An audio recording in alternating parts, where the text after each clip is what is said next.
can see the light of day, but I can also see the bones decay. I don't know what else there is to say. I'm doing my best not to run away. Sitting throwing rocks across the pavement, hoping it'll cave in and swallow me whole. Wondering how the world keeps on spinning, kinda scared of living when it unfolds. Hard to see the light when everything is dying, waiting for the clear. Thankful I'm alive, but terrified of dying. But hey, I'm still here. Is it bad sometimes? I like it when I lose control. There's something in it that's so beautiful. Listen, I can see the light of day, but I can also see the bones decay. I don't know what else there is to say. I'm doing my best not to run away.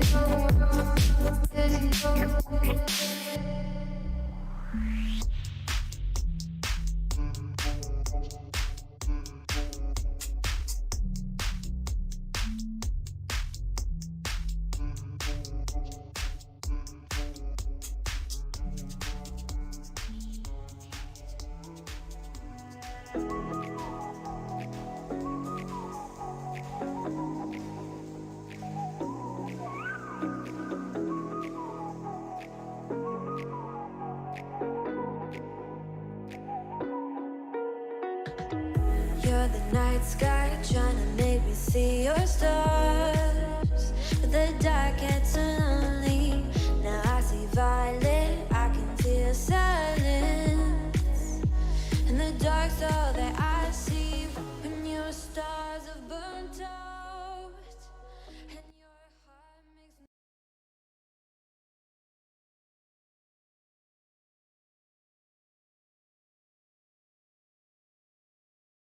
And hello, here we are live back on Twitch for Season 15 Division 4B Recap Week 2. And since there's nothing else to say about this, we are gonna jump straight into the action. Let's just move to the game window as soon as my PC decides to work. It's a nice black screen. And it should be on. Alright, so here we are. Let's go straight into the action by watching the leaderboard and move on to the first match. We got Big Wolf Rescue against Sigmar Blood Knights RBBL. From REBBL Llama, if I'm correct, against Moltres. So, what can we say about the fact that this is a 5-0 win, which is... I mean, we expected the win from Big Wolf Rescue, especially later on when we'll check the prediction, but 5-0 is still surprising for, I guess, everyone here. But let's go into the statistics. So we got 5 touchdowns from the Big Wolf Rescues, and we got 16 armor breaks, which is the same as Sigmar Blood Knights RBBL with 16 armor breaks as well. Got 1 expulsion from Sigmar Blood and 4 passes. We're gonna see how many of those actually went right. So for the MVPs, we see the MVP on Rappentooth the Third, which is not great for Big Wolf Rescue, but let's say that inducements sure have made a point in this match as predicted last week. And we can see an MVP on Smile 013, a fairly developed lineman for Sigmar Blood Knights RBBL. Hello everyone in chat, hello Anoraf, hello Goat, and hello Fiat, welcome to the stream. Alright, so let's move to the statistics of this match. We can see a 50% ball possession for Big Wolf Rescue, which quite indicates uh, what happened in that match. Still, this 25% is surprising, seeing the results, but you know, when you have these statistics here and the 5 touchdown, there's not really much to be said. We can see Big Wolf Rescue also kinda dominated the blocking game with 60 blocks against 44 and more KOs inflicted. However, we had a kill from Sigmar Blood Knights, which didn't really change the state of things during the match. So let's go and see what developed. So we got 7 SPPs for Ramtut the third, so we can see both the MVP and one of the injuries made by him. Then we got 3 SPPs on Kawi the Orator, 3 SPPs on Reinke the Champion, 10 SPPs on Carol the Howler, and 2 SPPs to Howard the Furry. Then we move on to Sigmar Blood Knights, and we got 5 SPP for Smile 013, which is the MVP we've seen before, 2 SPPs for Arn del Chasm, 2 SPPs for Ulm Destructor, 2 SPPs for Catan Batan, 1 SPP for Mainolf Meya, 1 SPP for Bohor Seppel, and 2 SPPs for Rain Theodoric. Let's move to the dice rolls. So we can see that the D6s for the Big Wolf rescues were quite great for him. We got just 17 ones and 29 sixes. And we can see pickups were great, going for hits were great. Like, this is an almost flawless game for the Necros. And there's really not much to be said about it, really, except for these 7 failures on the injuries. So, before we go on with the stream, I want to say that thanks to recappers and coaches who took the time to explain these statistics to me, I'm gonna tell you how I understood it. So, basically, when you have a success on the injury, it means that you roll the injury on your own player, but that didn't get into an injury, while a failure means that you actually got your player injured. I don't know if it makes sense. This is both for the armor and for the injury rolls. So we can see that there was some bashing. He suffered a bit of bashing, but that didn't really change the matter of the match. Then we got 3 catches, so no, still flawless even here. We got some good KOs getting back, and not really much else to say except, well, the dices you can see here. Let's move to Sigmar Blood Knights, and as we can see here, things quite change. So it's true that we have 29 ones against 42 sixes, but when you analyze the efficiency of these dices, you can see that Big Wolf Rescue quite had the advantage, at least on the D6's side.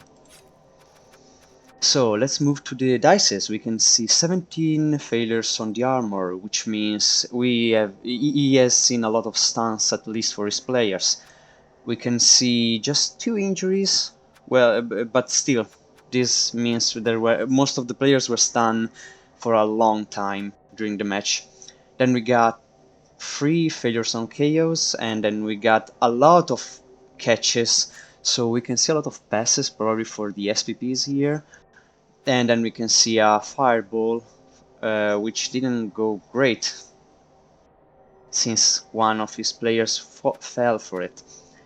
We can see an unfortunate statistics about going for it, just a 62%, which means a bit below average on the failures.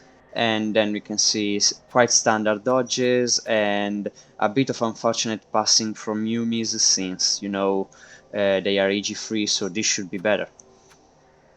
Not much else to say. The big guy at least acted during the match.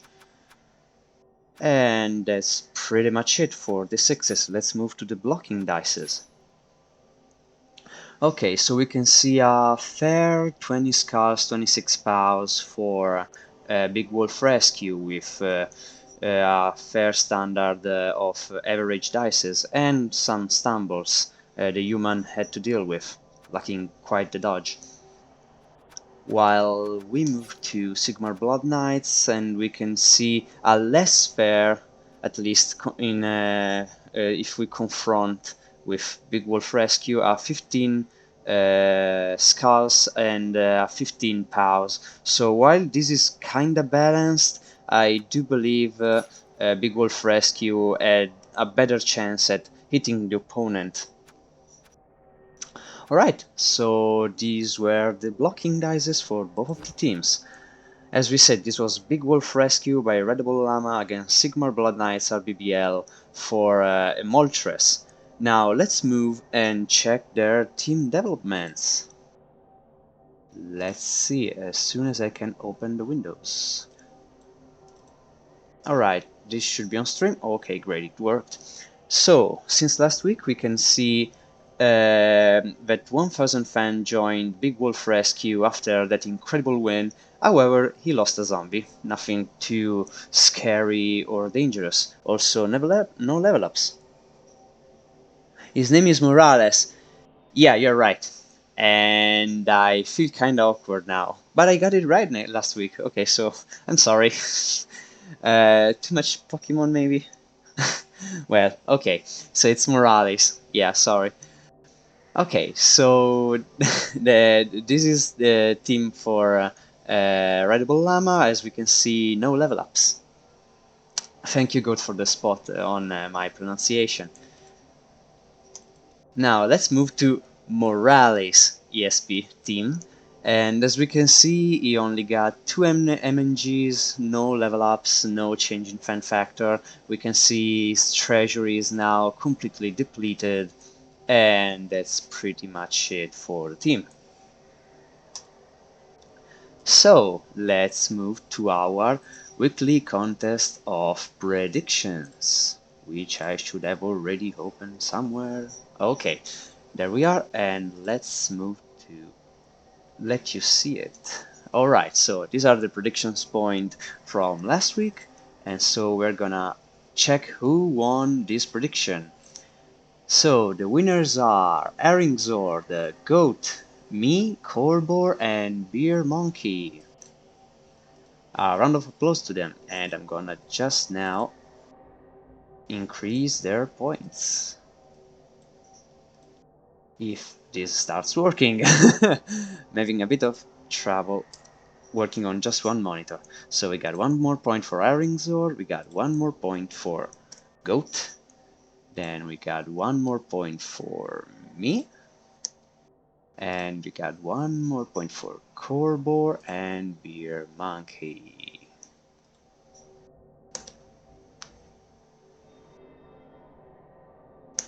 There we are. It's okay, Chapstep, don't worry. I mean, it's just for fun. You don't have to compete. You can just try to predict and see how many points you score by the how many points you score by the end of the season. That's not really something to be too much worried about. Just have fun, do what you want. It's not a problem at all. Alright, so these were the predictions for this week about Big Wolf Rescue versus Sigmar Blood Knights. So we're gonna move to the next match. We got Redman Forever against God Two-Head Eagles. So it was Skaven against Underworld. It's a 1-0 victory for the Redman Forevers. This was an interesting match in terms of statistics. We got 6 armor breaks for the Redman Forever, again the 13 armor breaks from God Two-Head Eagles, and 1 expulsion. We can see the MVPs on Feeble Nibble, got a well-developed Gutter Runner, who's going to move up a bit on his SPP advancement, and then we got an MVP on Paul Boswell, which is just a lineman, but with Mighty Blow, so very close to be a killer, and a level up we are going to analyze later. Let's move to the statistics. As I said, quite interesting statistics we have here, since we got Two-Head Eagles having the ball most of the time, but still couldn't be able to capitalize on it. What I would say is that the Rats managed some good solid defensive play and managed to get the ball right and, you know, getting those nice dices where you want them. So we can see the good Two-Head Eagles also having control of the blockings and the fights in the match with his 13 blocks succeeded and 7 KOs inflicted and 2 injuries against just the 4 KOs inflicted. Nothing more exciting to report. So let's move to the SPPs. We got 5 SPPs on Feeble Nibbler, which was the MVP, and 3 SPPs on Liquid, which was the scoring player. Then we got 5 SPPs on Paul Bosvelt, which was the MVP, and we got 4 SPPs on Mark Overmars, which I would say is probably 2 injuries. On to the dice rolls. Yes, Readable Llama. Thank you for watching me. And yes, there are VODs on Twitch, and I'm also uploading them on YouTube if you have difficulties on network speed, because I know that Twitch only records on maximum resolution, while on YouTube you can lower it down. So even if you are downloading stuff while watching streams, etc., you can also watch our VOD. Sure thing, Rideable Llama. I hope you enjoy it. Alright, so let's move on to the D6s. We got Redman Forever. So you can see dodged a lot, which something would expect from Skavens. Then you can see flawless GFIs, and quite a lot of them, to be honest. You can see pickups on the norm, you can see quite suffered on armor rolls and injury rolls. As I was saying, the God-to-Head Eagles got quite the advantage on the fighting side of the match. You can see the just one catch, which I don't know if it was the scoring catch, but that was definitely useful. And then you got standard rolls, except for these 5 casualties here. that is quite rude, but you know, it's the game. So the 6s, we got 13 ones against 32 6s. As you can see, and as you can expect from the injuries, some of these 5 and 6s were probably onto his own casualties, injuries, and armors roll. So I wouldn't say this was too much lucky, but still, if these dices were also on the ball play, you would expect the victory of the Reds. Moving on to God-to-Head Eagles. He had a very unfortunate streak of dices, I would say, with 27 ones and 13 sixes. And a lot of stuff in the middle. We can see that the fireball was quite hard on him. 4 players fell down. I don't know if the fireball was the play that made the Reds win. If someone has watched the match, he can tell me. Anyway, 4 failures and 2 successes means that was a fireball on 6 players, which 4 went down. Nice fireball, really. Then we got a standard standard armor rolls for the Underworld. We got no difficulties about injuries and no difficulties about dodging, so that was good for him. And some failures on the KOs, which that didn't help really. We got standard percentage on going for it, and fair number of catching dices, 1 pickup fail and 1 okay, so that was good as well, and a 73% on really stupid, which is fair, great, but not that great. And moving on to blocking dices. So we got 9 skulls against 7 pows for the Redman Forever. As we can see, the Reds didn't really punch, they just did the bare minimum necessary to avoid the injuries, especially after we've seen all those injuries and armor rolls back before. So not really much to say on the fighting game for Redman Forever, as we've seen God-to-Head Eagles got quite the best of it. So let's move to God-to-Head Eagles, which had 13 skulls and 12 pows with 14 defender stumbles and 20 buff downs, which were probably made with player with blocks. We can see a 1 in 36 here on the first page, and another 1 in 36 here, and a 1 in 9 probably not on. So you can see the dices were not that great, probably had to use some rerolls in the critical moments, but he quite still managed to avoid damage at least. However, his advantage in both the ball possession and in the fighting side of the match didn't really help him get the win he wanted, or at least the draw. So well played, Redman Forever. Well played, Got to Head Eagles. Condolences, Got to Head Eagles, for the loss, and congratulations, Redman Forever, for the win. Alright, so let's move to the team development of these two teams. As soon as I can get my material. Okay, there we are.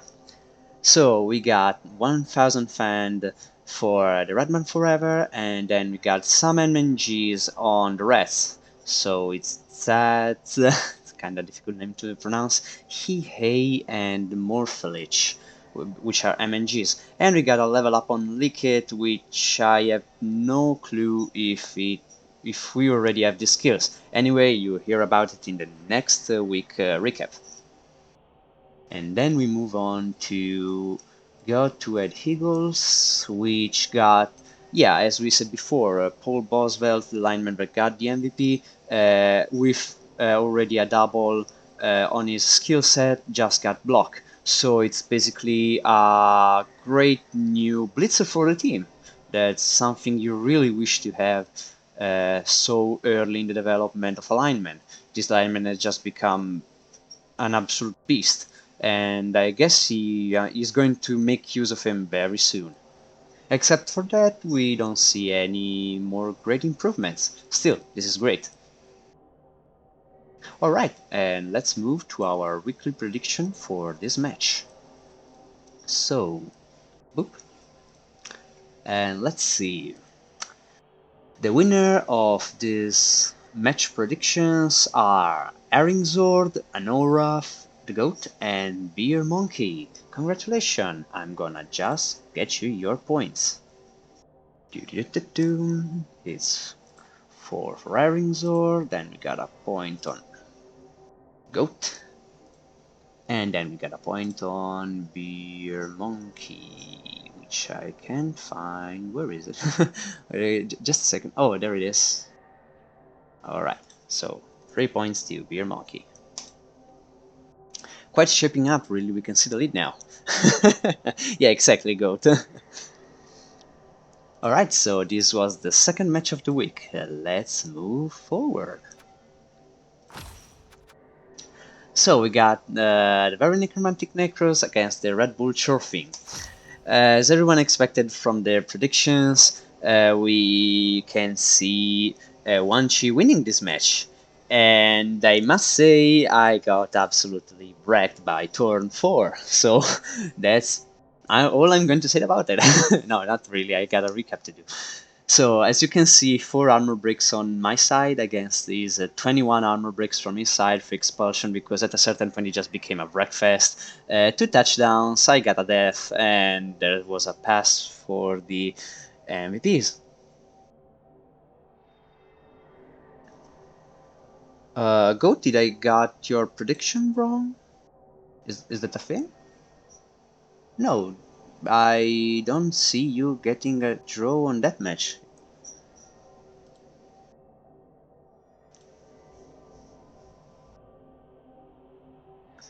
Oh, sorry. Yeah, it's true. I was going to get on that later. I'm opening the file now. It's right.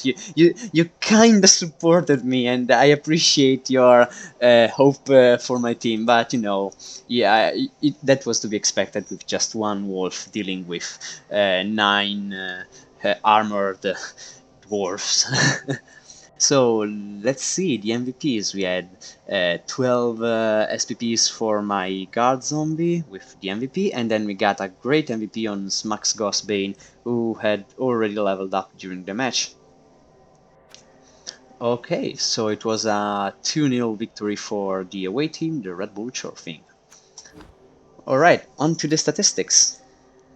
Yeah, exactly, Go to MNG, my wolf, which I also decided to retire for team value management. Alright, so as we were saying, 75% possession ball, 25, 50, like this is just everything you have to say about ball control. 1 pass, 1 catch, nothing more to report. 9 KOs, 3 injuries, 1 kill.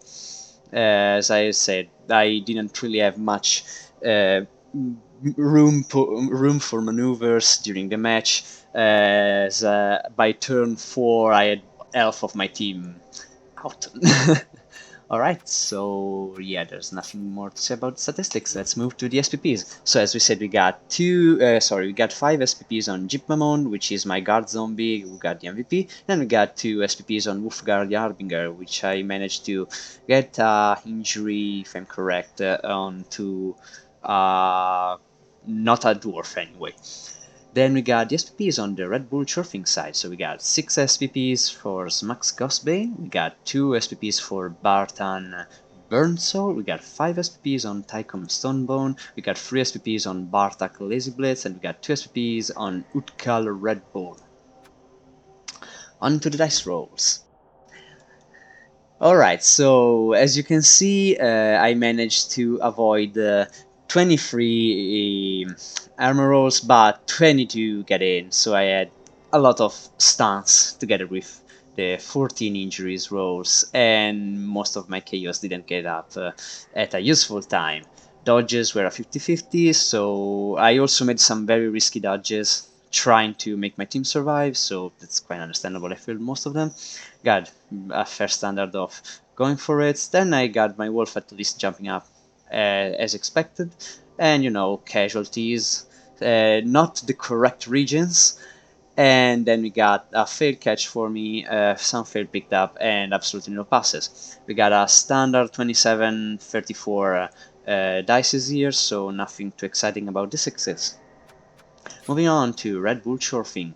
He didn't have to throw a lot of d6s, we're going to analyze better these blocking dice rolls.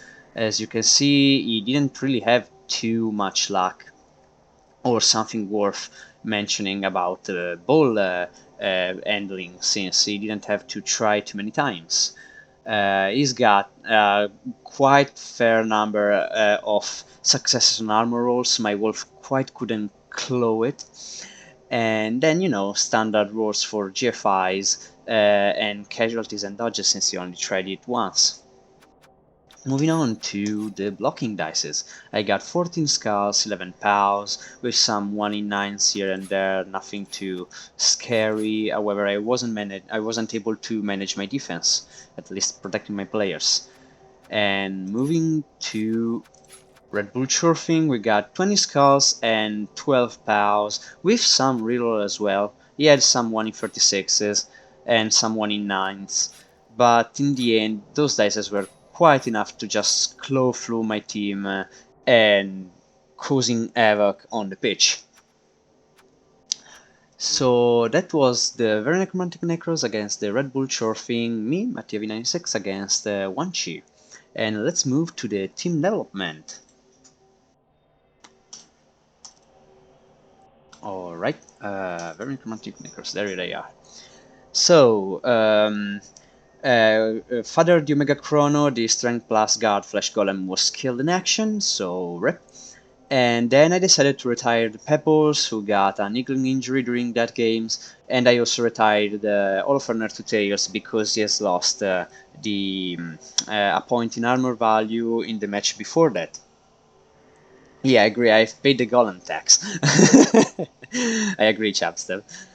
So with what had I in my treasury, I just decided to buy a new wolf, starting from scratch, see how it goes, and in general having my team value slowly but surely returning to a normal and acceptable number. And that's pretty much it, there's not much else to say about my team. Let's move to Wanchi's team. So he's got 2,000 fans after that absolute carnage, and he managed to get a nice kickoff return on his ball handler by getting 6 SPPs in that last match. So yeah, that's pretty much it for team development. Alright, let's move to our predictions. Boop.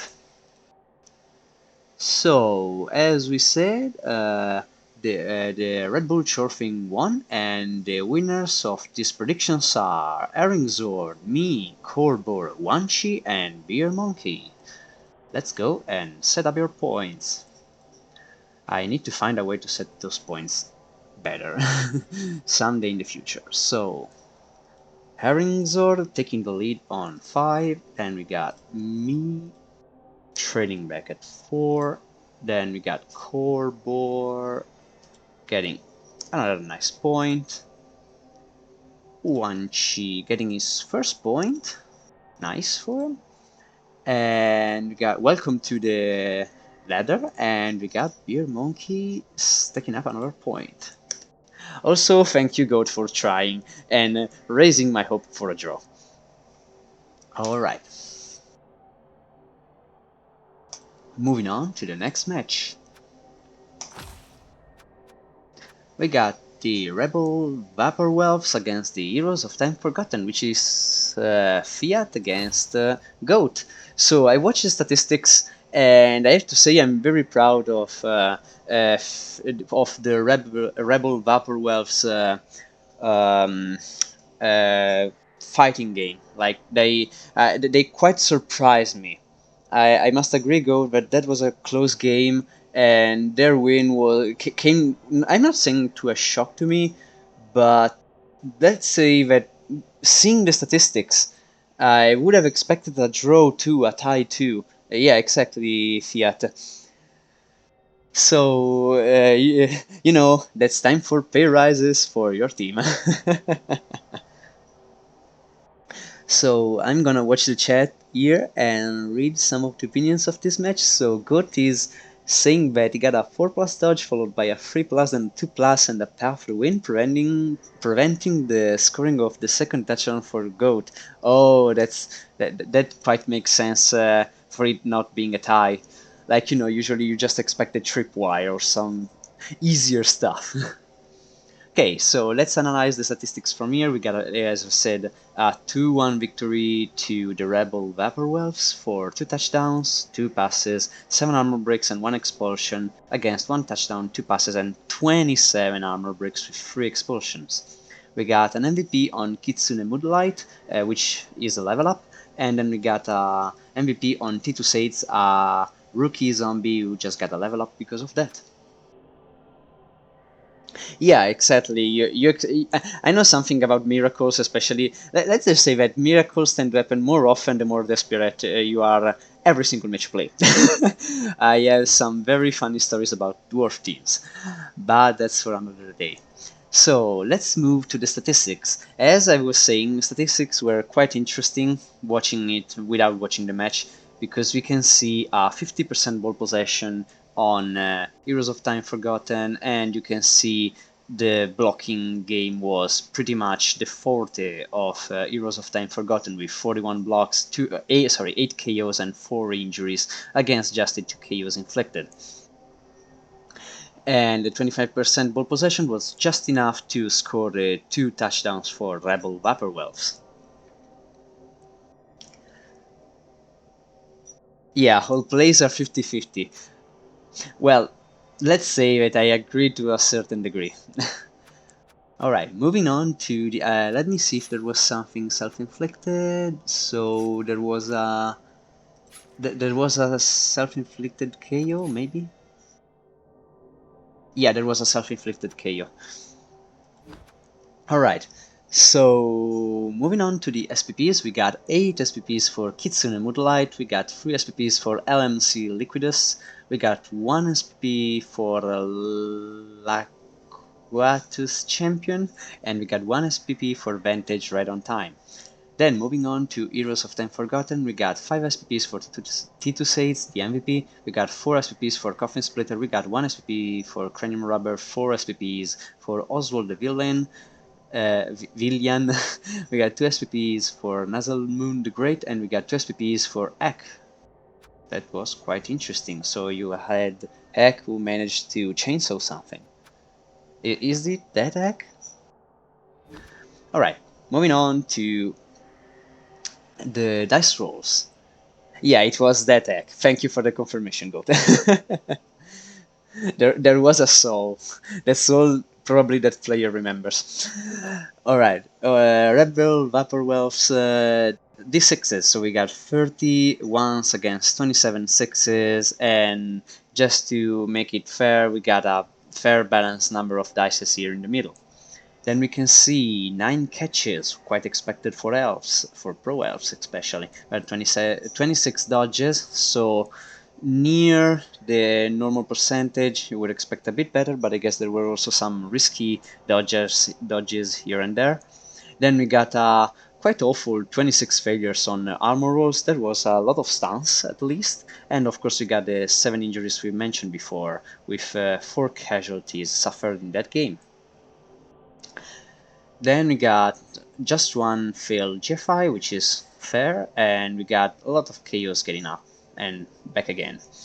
Some fails on the pickups, and fair standard of passes. You would expect better, but I'm sure you try to pass. Yeah, quite OP KO dices here. I agree with Goat. And then we can see the passing quite make me wonder if you passed to very take-hold players. Then we got a lightning bolt which strike correctly, and we got a chainsaw working. Moving on to Heroes of Time Forgotten dices, we got 14 ones against 21 sixes, and then we move on to the other statistics. So we got a fair amount of success and failure armor rates, which is quite expected against these kind of elves when you try and play a bit aggressively. Biased wizards. So we got a fireball. Oh wait, my bolt failing was another thing. Sorry? Let me get this straight. So this was the Wizard Stadium. Fiat clearly fireballed them. You can see the failure on... okay, so the bolt failed. I swear sometime. Okay, so the bolt failed. So this was a good dice for the REBBL Vaporwelves, while the fireball was, I guess, great on Fiat side. So, all right, that was a great fireball for him. Yeah, I agree. All right, moving on to the... Let me check a bit of the statistics. We can see some failed passes for the Heroes of Time Forgotten, and nothing too extraordinary to say. We can see a lot of hypnotic gazes, and the chainsaw doing chainsaw job, and the bribe worked. Alright, moving to the blocking dices. So we got 8 skulls against 6 pows, and 14 buff downs for the REBBL Vaporwelves. I guess, yeah, I can see some failures here. Some 1 in 36s you really don't want to see, especially on Egg. And that kind of explains the injuries we've seen before. Now let's move on to Heroes of Time Forgotten block dices, as we have 20 skulls and 17 pals. All fair and standard to say the least. We got some rerolls, but nothing too extraordinary. As we said, Heroes of Time Forgotten quite got the hang both of the handling and the hitting, but just not enough to get the win because of some great dices and some great action from REBBL Vaporwelves team. Alright, so this was the match of REBBL Vaporwelves from Fiat Luxia against Heroes of Time Forgotten of Anuroth the Goat. Let's move to the team development. I agree with Fiat. I'm sure that was a really fun match to play and to watch, and not too many players got killed. Alright, so as we said, team development. I'm sorry, I'm just clicking the wrong things. I'm gonna get it there very soon. There we are, and there it is. Alright, so REBBL Vaporwelves. We can see Kitsune Moonlight got MNG during the game, but he was also rewarded with a new skill, which is Block, which is going to come really in handy. And then we got, I guess I forgot to say MNG, but I guess it's an MNG on LMC Liquidus. No change in fan factor, and that's pretty much it for the development of this team. Moving on to Heroes of Time Forgotten.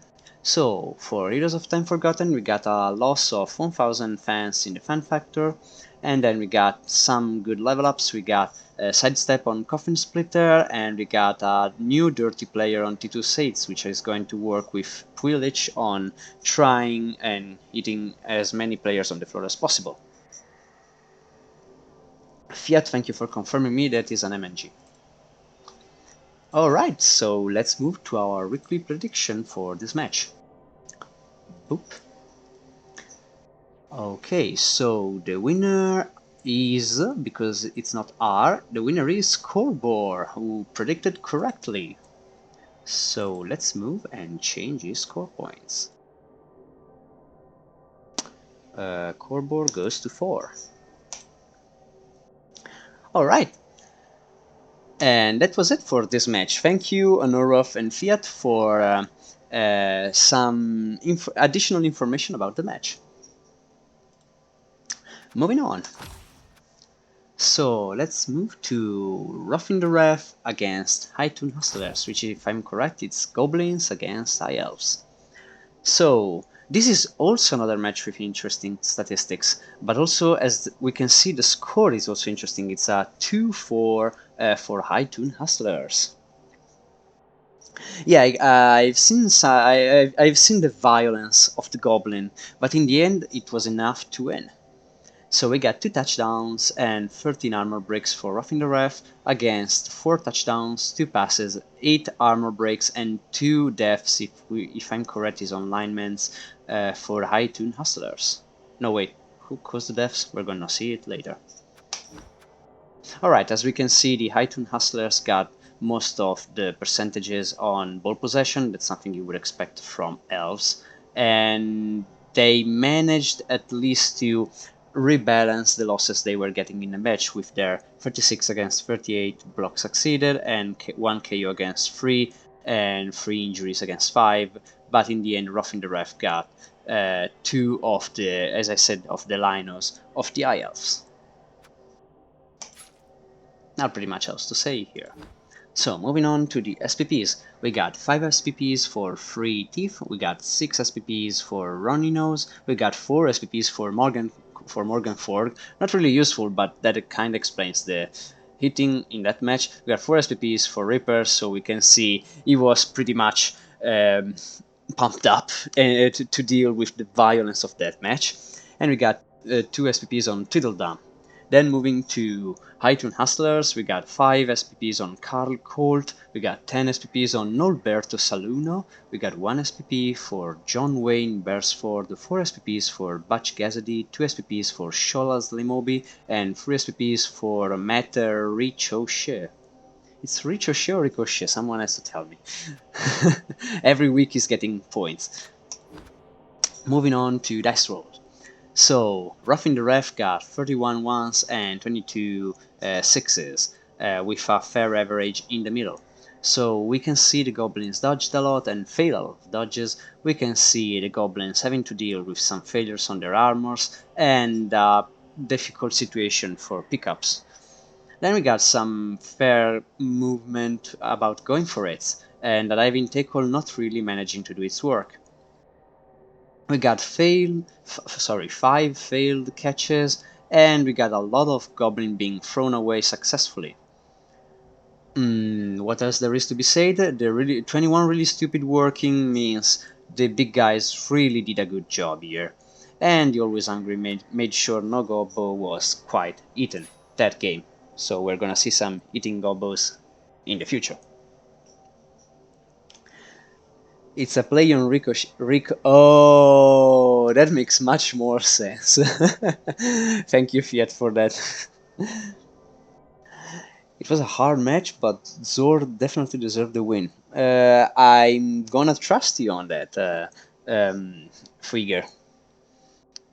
So let's see the dice, the rest of the dices here. Since we have a second page, we got a chainsaw with a success, we got some inaccurate passes, and we got, you know, throw teammates as expected from before. Then moving on to high tune hustlers, the sixes. We got 22 ones and 35 sixes. So I would say some of these sixes probably went on the injuries, but it's still high numbers, so you know, actions probably went better for high tune hustlers instead of for roughing the ref. We can see some failures on the armors, we can see a quite huge number of failures on injuries and casualties, which probably is what led to the 2 deaths. Then we got 33 dodges from high tune hustlers, which is something you expect from elves. You got we see here some failures on the GFIs, not too many, but still below the average. And then we got some chaos getting up, a lot of catches, and a very few passes. Okay, this kind of oh yeah, of course, a lot of handoffs then. And then we got 4 pickups, and nothing more to be said about this really. Moving to blocking dices, we got, oh dear, we got 26 skulls against 12 pows for roughing the ref. Yeah, that is quite interesting. Okay, so not really a good day for the hitting of roughing the ref, even with the deaths. So those 12 pows really made themselves count, but you know, 26 skulls means a lot of action where in fact pushes, and oh, there are a lot of free dices, so most of the pows went on to pushes and stumbles, I would say. Moving on to high tune hustlers dices. We can see a bit more of efficiency here with 10 skulls and 10 pows and an average in the middle. Nothing really exciting to be said, except for a reroll from Reaper that was fairly interesting since it was just a push, and nothing more to be said really. Yeah, exactly. Figure 3 die blocks makes the skulls doable, true. Alright, so let's move to the team development. Oh, of course, I didn't talk about the MVPs. So Free Thief got the MVP, the 5 SPPs we've seen before, and then we got 5 SPPs on Car Colt, which unfortunately is going to take them to the grave. Moving to the team development of the teams. Roughing the Ref, as soon as I can find them, there they are. So, what we can say, Roughing the Ref lost 1,000 fan, and he's got a well good and deserved guard development on Tweedledum, his troll. Nothing more to be said really. Is there any player close to a level up? Yeah, Ronnie knows, probably with a touchdown and a pass is going to be fine and making him even more valuable, if he survives, of course.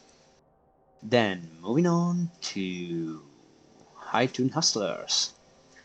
We can see an increase of 1,000 fan for Eringzor team. Then we got a level up for Batch Gazadi, which are going to see in the next week's recap.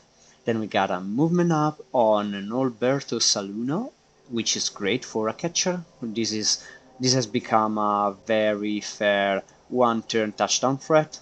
People will have to deal with this. Then we can see a movement loss on Robberly, the lineman, and an MNG on Steve Audi. Also, we got 2 deaths on Car Colt, which was a normal lineman, and Miguel on the run, which was also a lineman. So something we will have to deal with the treasury's got. Alright, that was it for this match. Let's move to our weekly predictions. So let's see who won. Alright, the winner are Goat, me, Corbor, and Beer Monkey. Congratulations.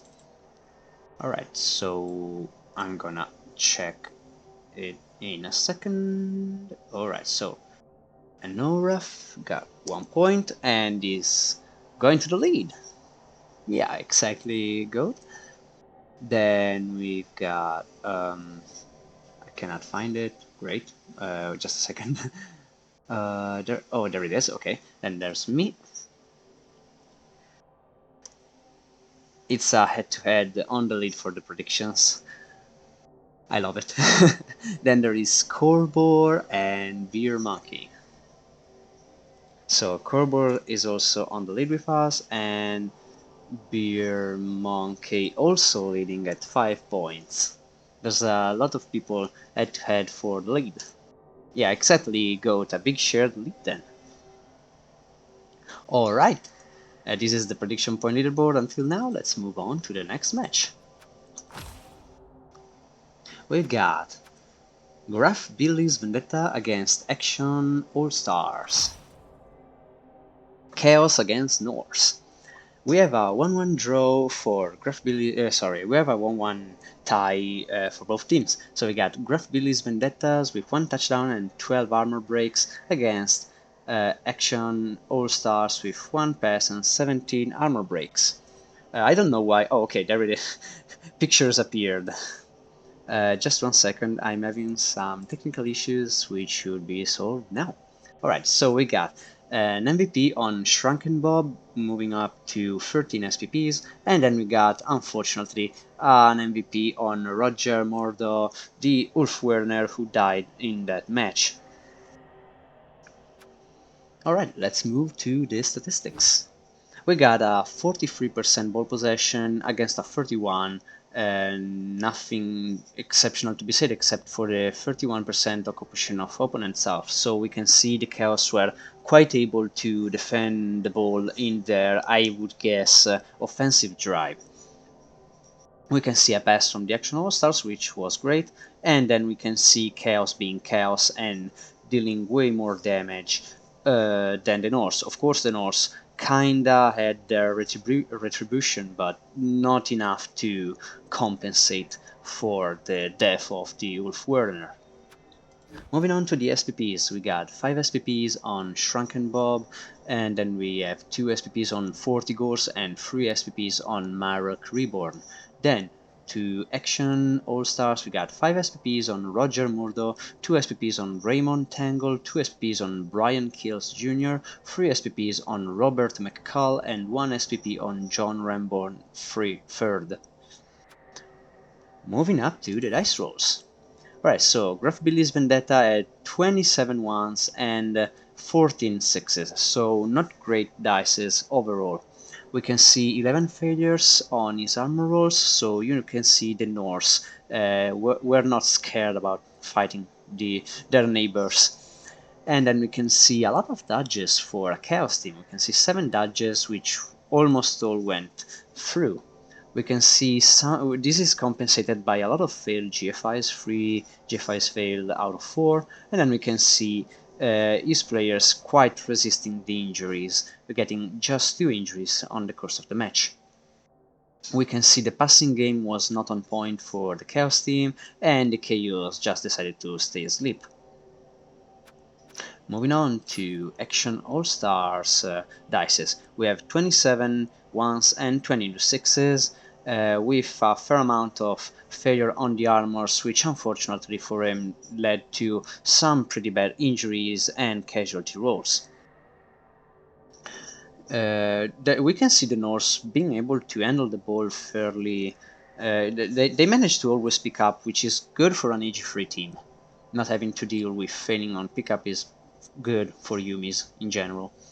Then we got some failed dodges, which if we confront them with the Chaos team dodges, you can see this probably felt a bit unfair on the North side. We can see the pass we have seen before. We can see the Yeti really not being in his best form. We can see him just refusing to do his job, and also not being able to reroll him not moving. We can see he's only going for it when through, and a fair number on the wake-ups on the Chaos. Let's move on to the blocking dices.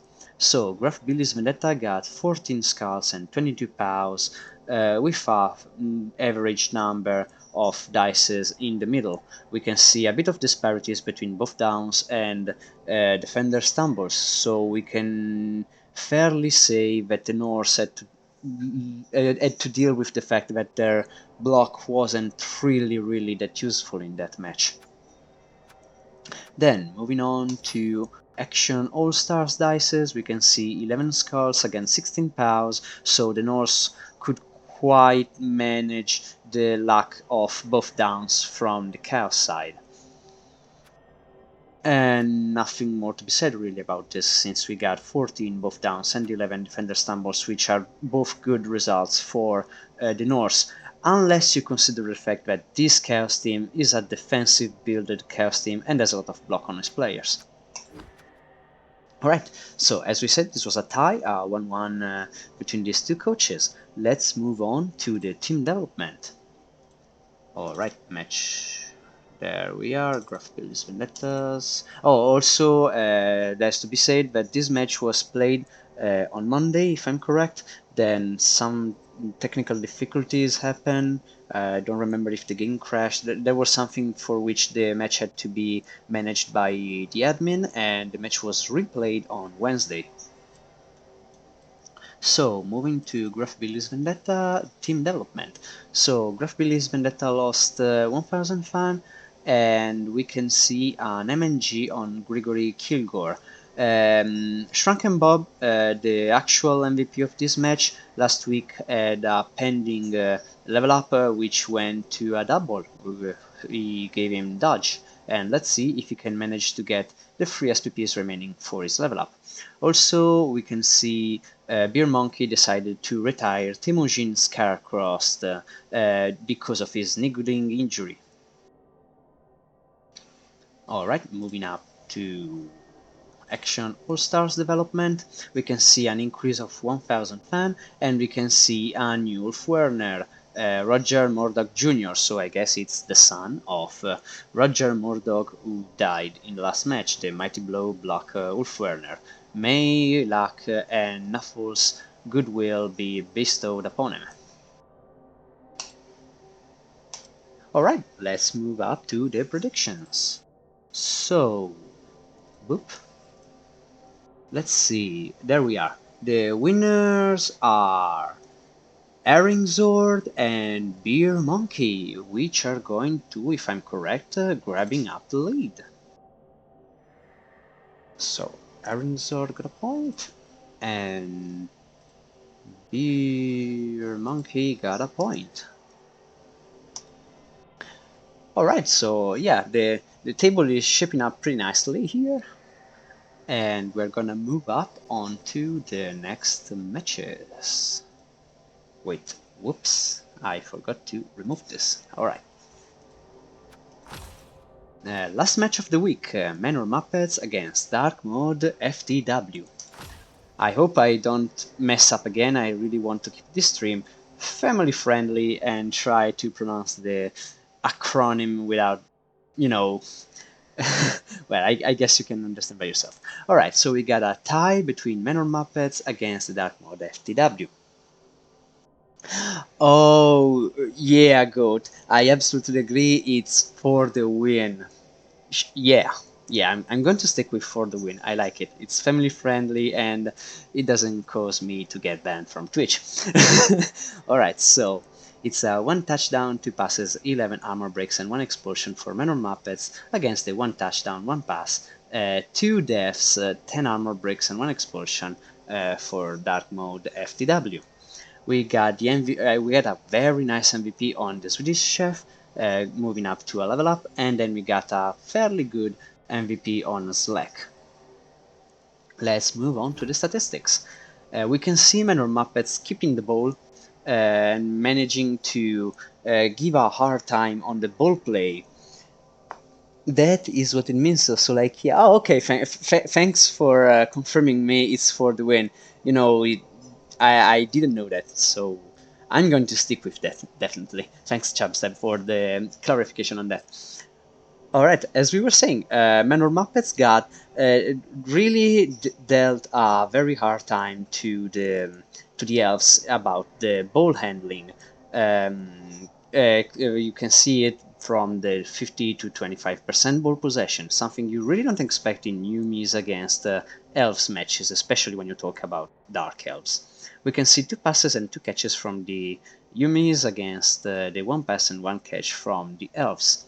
and a fair numbers of blocks, except that Yumi's really dealt those kills. Moving on to SPPs. They didn't have the ball for long. Basically, I made an error ball scattered from crowd right to elves, and I had to recover. Oh, yeah, that probably feels bad. Also, if I remember correctly, I'm quite sure I tuned in around the second half. The second half of the match, and I've seen your player quite struggling with handling the ball. So that's probably the main reason of the tie, if I'm correct. Oh, there was a failed score because of some fortunate dices from Major Bite. Failed mania free up. Oh, that feels bad. That really feels bad. All right, moving to the SPs, we got 8 SPPs from the Swedish Chef, which I would say it's the MVP plus the touchdown. Got 4 SPPs for animals, sorry, and 2 SPPs for Doctor Thief. Then we move on to Dark Mode for the win. We got 5 SPPs on Slack, which is the MVP, 2 SPPs on Notepad++, 1 SPP on Red Knight mode, which I would say it's the best, and 3 SPPs on Rider, which is probably the score. Moving up to the dice rolls. We got 22 ones against 26s for Menor Muppets, and some 25 twos against 22 fives. This, unless it's about injuries, kinda probably dealt some difficult rolls on the Yumi's side. You know, Yumi's quite suffer from 1 in 9s. But let's check the statistics in more detail. We got the extremely perfect percentage about GFIs. We got one on dodges, so you really made sure dodges were carefully planned. Then we got 10 failures on armors, which really didn't lead to any casualty. That's great. Then we got 9 failed catches. As I was saying before, I've seen your team having some difficult time handling the ball around, the second half when you were when I've seen you trying desperately to get the ball and score before the end of the match. So that, and probably what happened in the first half, made this a draw. We can see 5 successes and 5 failures on the pickup, same thing about what I said before for the catches, and then we got 1 fair injury, 1 failed pass, 11 success on the bonnets, which means that at least the ogre did what it was supposed to do. Alright, moving on to dark mode for the win. We can see a lot of dodges. You expect them from Dark Elves. I guess the failure are mainly because he tried to dodge in difficult spots, seeing the Yumi's team. We can see a fair, slightly below average dices on going for it. We can see some failures on the armor, which led to the 2 injuries. We can see the elves pretty much being always able to pick up the ball and passing it, almost passing it. We can see there were a lot of failed end-offs. I would say either by lack of luck and probably because of tackle zones as well. As we can see, 2 failures on the casualties, but at least the KO got up. We can see 2 leaps working very nicely and a failing on a diving tackle. We haven't analyzed the D6s, so we can see 19 ones and 27 6s. We have seen some injuries, but still, there's quite a difference here. So you can see the 6s on the Dark Elves were fairly in the advantage of Major Bite side. Alright, let's move to the blocking dices, but first let me catch up on the chat. He can't quite grasp the ball with his chubby hands. Alright. To start, otherwise I had to stall, otherwise it would have easily been a 2-2 draw and a silly ball sack plus punt. Ball scatters, first plus catches. Alright. Yeah, that's the life of Yumi. Let's move to the blocking dices. We can see 12 skulls and 12 pows, so fairly balanced. However, we see a 1 in 36 here and a 1 in 9 here, which I hope it was Cameron the Frog. I don't remember if it's a blitzer or someone with block. Let's see if there's something more interesting. I can see you used your reroll. You use your rerolls fairly aggressively here, trying to get that ball. Yeah, some 1 in 9s here and there.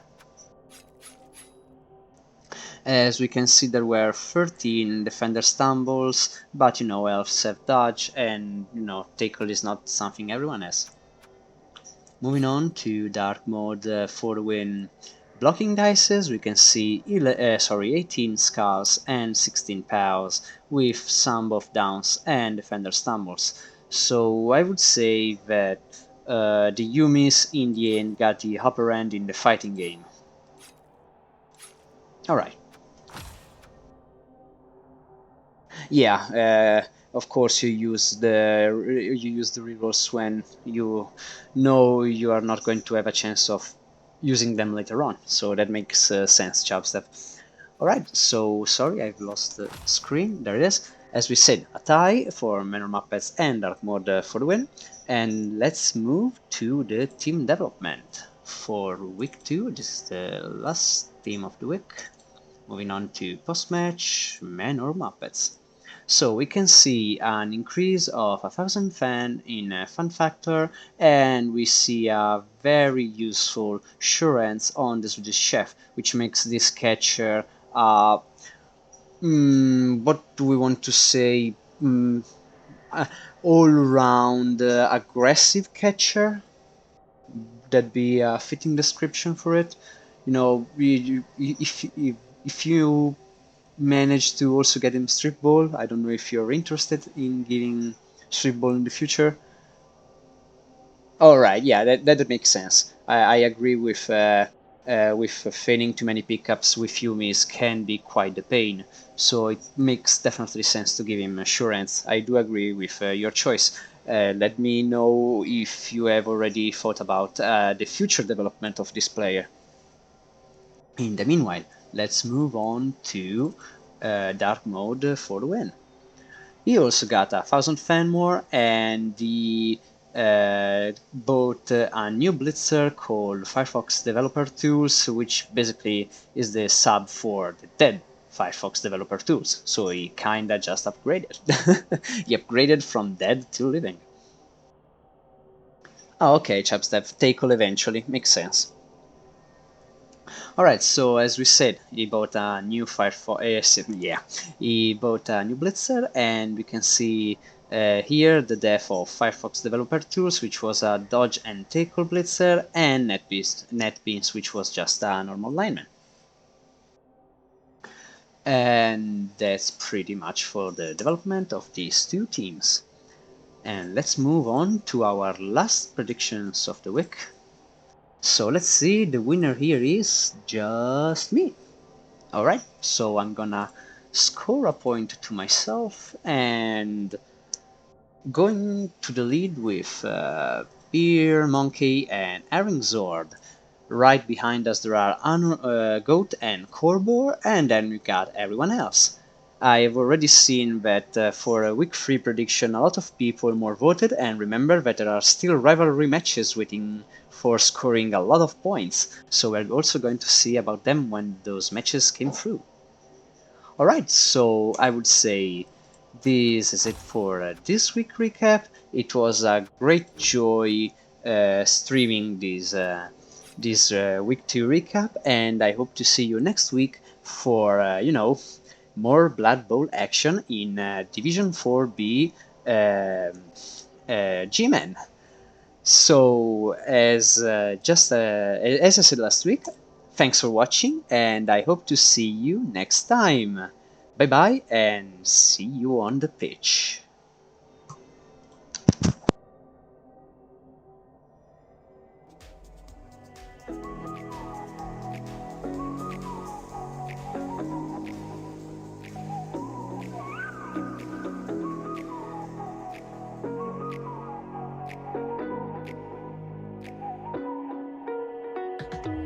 You're the night sky, trying to make me see your stars. But the dark gets lonely.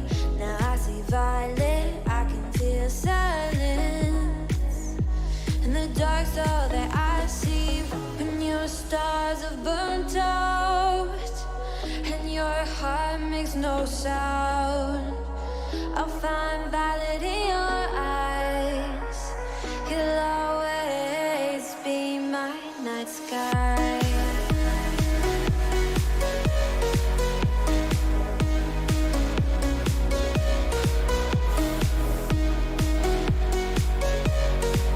You'll always be my night sky.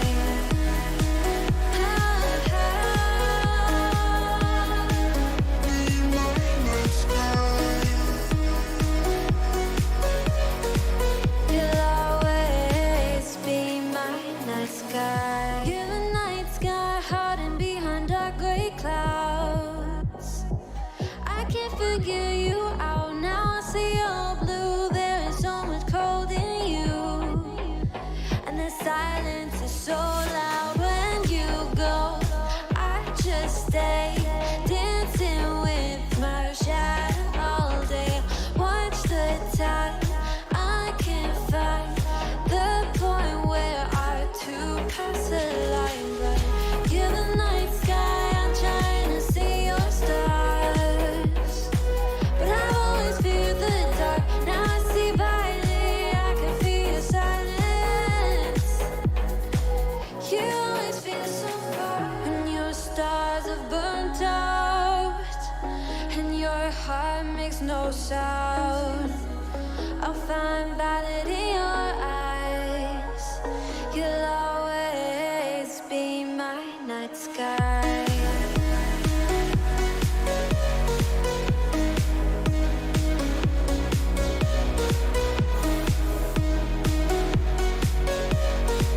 You'll always be my night sky.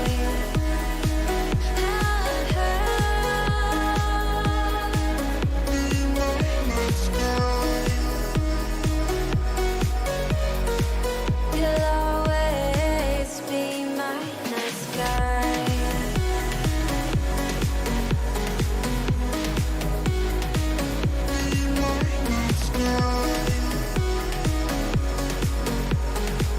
You'll always be my night sky. I get lost inside my thoughts, and when I start to think, oh, the time how close it starts to end up on the brink. I tried so hard, but all these scars, they cut so deep, I bleed. I fell so fast from heaven, it's like someone clipped my wings. Now I'm falling, and I can't see the ground. Can we stop this gravity? It keeps bringing me down. I can't breathe, and I don't wanna die. Can we stop this gravity? 'Cause I don't wanna say goodbye.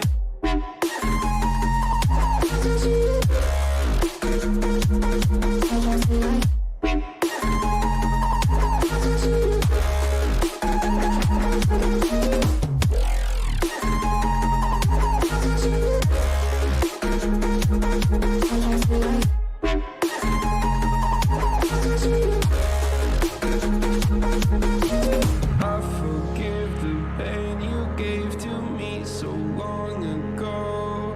Sleepless nights I laid awake just begging to let go. I almost got to suicidal thoughts, but you stepped in. An angel sent from heaven showed